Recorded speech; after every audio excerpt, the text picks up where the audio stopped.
Hi Libras, it's Nick. This is your weekly reading. We are now covering August 12th to the 18th. I hope you guys are all doing amazing. We are going to look into your health, career, work, finances, and love, romance, dating, or relationships. And before we get started, I'm going to get a message for Mercury in retrograde going back into Leo for you guys and how you can best use this transit to go in your favor and maybe where you can fall short, just so you're aware of it.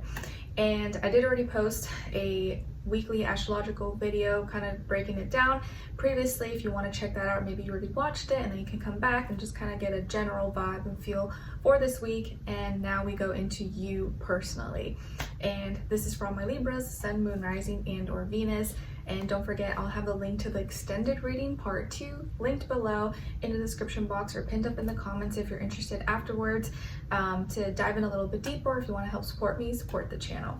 All right, okay, so let's get into it. So for all my Libras, Sun, Moon, Rising, and or Venus, what is their message for Mercury retrograde going back into Leo? How can they best utilize these energies, this transit, to go in their favor, and maybe where they can fall short? And I'm going to use these archetype cards you guys have seen me use before to kind of help you see how you can play this out or how it will show up for you.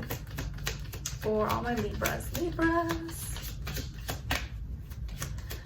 let's see. Ooh, okay. So Libras, you guys got gossip.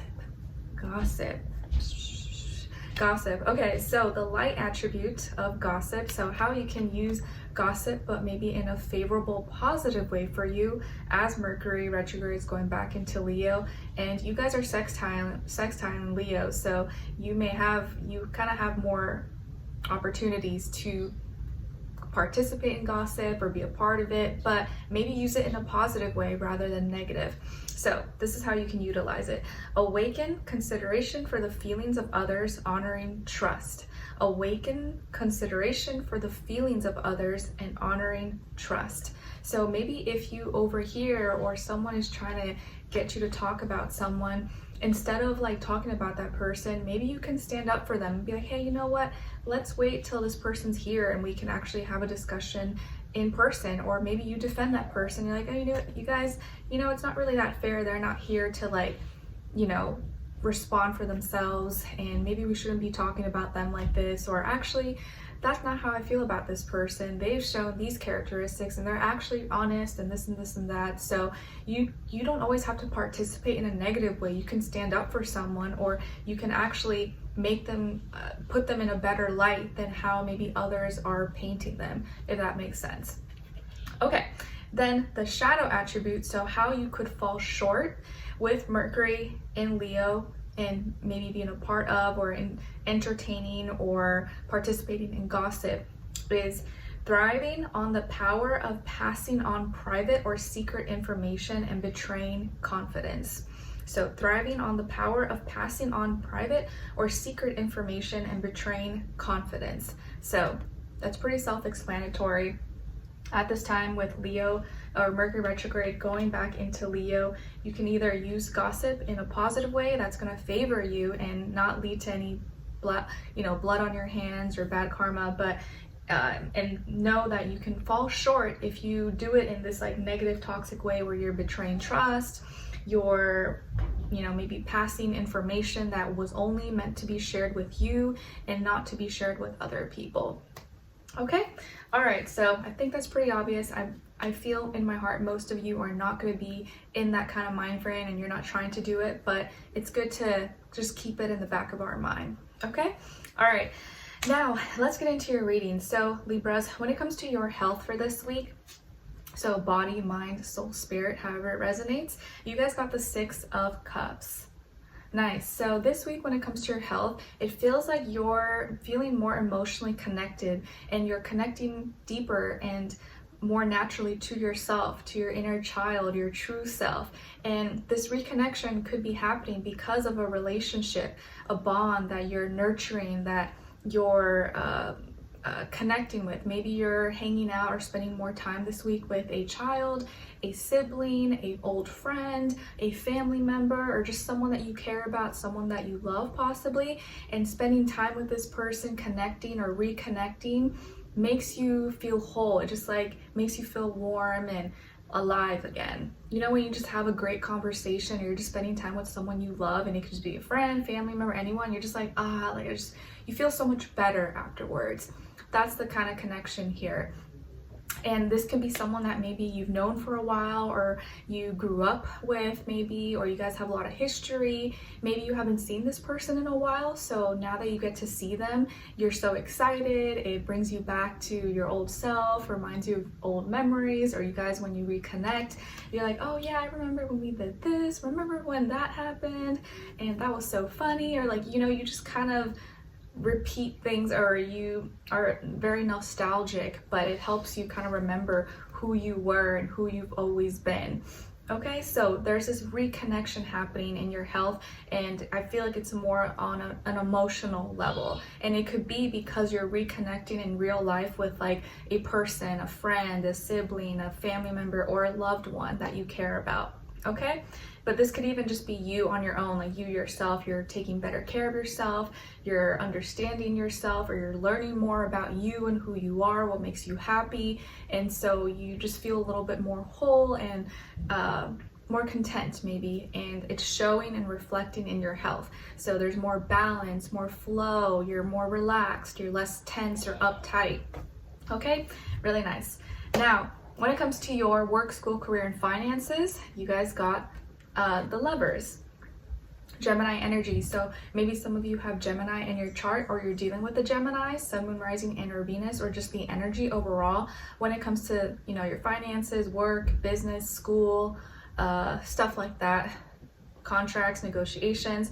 So in this area of life, I also feel very beautiful, positive energy, because it looks like you're making a decision or coming to a decision, maybe with the partner, with the business partner, or with someone else, and it's good for everybody. Like, it's a decision that benefits not only you, but benefits others, or benefits, you know, a whole, you know, a bunch of people. But you're making a decision and it feels very divine. You're like, man, it couldn't have happened at a more perfect time, or it just feels like this was the right time. If it happened any sooner or any later, it maybe would have not felt right, but it's like the perfect time right now, and it just fell into place. So a very divine, divinely guided decision. And I think your decision is either you're coming to that decision with someone else, or someone else helped influence you, helped inspire you maybe to go about this decision. Okay, so you may not have a business partner or be doing something with someone else, but maybe someone inspired you or motivated you or helped you in some way.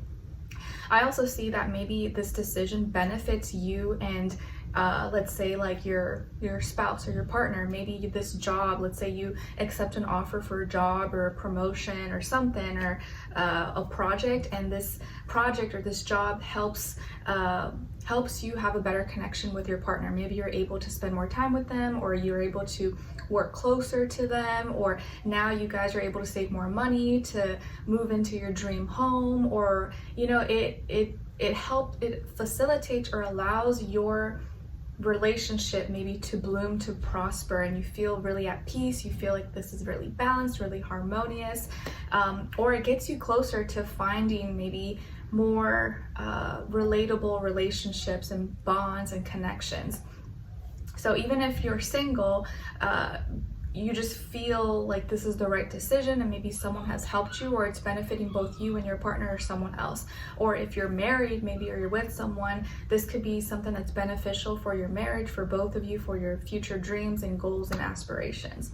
Okay, nice. Now, when it comes to your love, romance, dating, or relationships on your side, so this is your energies, you guys got the Ace of Swords, Three of Pentacles, and the Star. So some of you could have Aquarius somewhere in your chart, maybe even Earth, Taurus, Virgo, Capricorn, or as well as Libra, Gemini, Aquarius. I already said Aquarius, but yeah, definitely could be Aquarius somewhere in your chart. You know, I'm a Libra rising, but I have an Aquarius moon.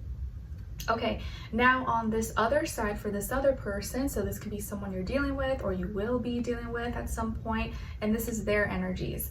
And just keep in mind, remember, it doesn't have to be romantic. It can be any kind of relationship, friend, neighbor, coworker, but take it however it resonates, however it fits you in your life. So on this person's side, we have the Three of Swords, the Moon, and the Tower.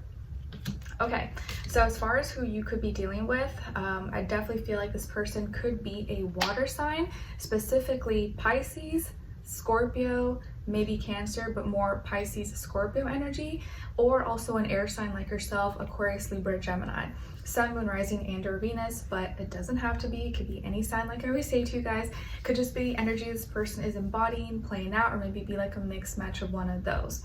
So what's going on here, my dear Libras? So it looks like you are making a decision, or maybe you're initiating a conversation, a topic, an idea. Maybe you're asking a question, or you're just having a new conversation that maybe is going to open doors for a new idea, a new beginning. But whatever you say, or maybe whatever you're communicating, or how it's perceived, or your ideas, you may have good intention about it, or you feel like it's the best decision for you. It's getting you, helping you get closer to reach your goals, to make your dreams come true. So this decision, this conversation, I think you have good intention behind it. You feel like it's going to lead to growth, to progression, to making dreams come true, and helping you maybe be more productive or find your happiness and do, what's going to make you feel alive and stuff like that. So, but this person may not take it well. It's like whatever you say, or your conversation, or however they perceive it, their perception, they feel heartbroken, or they may feel pain, they may feel sad, or they think maybe you're separating from them, or maybe this is going to separate you guys. And maybe for some of you that is, maybe you are breaking up with them, or you are, cutting ties, possibly, but I kind of don't feel that way. It could be, but it's more like you making a decision or doing something that's like you're excited about, and you feel like it's gonna expand your mind or get you closer again to making your dreams come true. And you would think maybe that this person would be happy for you or be excited and see that, but they may not be understanding it from your perspective. So whatever you say, or whatever conversation you guys have, and this idea for a new beginning, this person's not happy about it. They seem to be sad or down about it, and they may get very emotional, very sentimental, and you may be like, whoa, like, why are you being so emotional about this? Or why are you getting so sensitive? It's not even that deep. And then they may open up and have like this whole heart to heart, or you may just feel like they're being very dramatic. You're like, why are you being so dramatic, a drama king or drama queen about this? And for you, it's like, this is going to help us to work together and collaborate and grow and, make things happen in our life. But it's like as the week goes on, as the days go on, this person just gets like worse and worse, more dramatic, more sad, more emotional, and to the point where they just feel like they are falling apart emotionally and can't contain it, or their whole world is coming down and toppling over them. And it's like they feel like something is dramatically changing and transforming, and maybe this person doesn't want change. They don't like change or the idea of change, and they like automatically or quickly go to like the worst case scenario. And maybe in your mind you're like, I don't see it that way, that's not my intention, or that's not what I was trying to say. So you guys are kind of like in two different spaces, or you're not really on the same page. Like it's like you're doing, maybe you think you are, or you were hoping they would take it that way, but they're not. They're taking it in this whole heavy, emotional, maybe negative way, and that maybe was not your intention, okay? But I do feel like here you're doing what you feel is right, what is true to your heart, what is true to your soul. You're trying to grow, you're trying to prosper and expand and progress in your life, and make a wish come true, make your dreams come true. And maybe this means you got to do things differently, or take on a different role, take on a different job, or whatever the case is. But maybe whatever your decision here, whatever you have in your mind, this person thinks that it's gonna be bad for the connection, or be bad for their relationship, or maybe take you away from them. It just may be how they're taking it. Okay, So let's continue this on in the extended to get more information, see where their energy is at, what are they thinking, what are they feeling when it comes to you, what they don't want you to know that maybe you should know, and what their next action or move will be towards you, and then follow it up with your advice at the end. All right, so we'll continue on in the extended. Link will be below. I will see you guys there. If not, I'll see you for your next reading. After all these individual weeklies are posted, your August mid-monthly will be next, and that should be posted hopefully in the next few days or on or before August 15th. Okay? All right, so I'll see you guys there. If not, I'll see you in your next reading. Take care. Bye.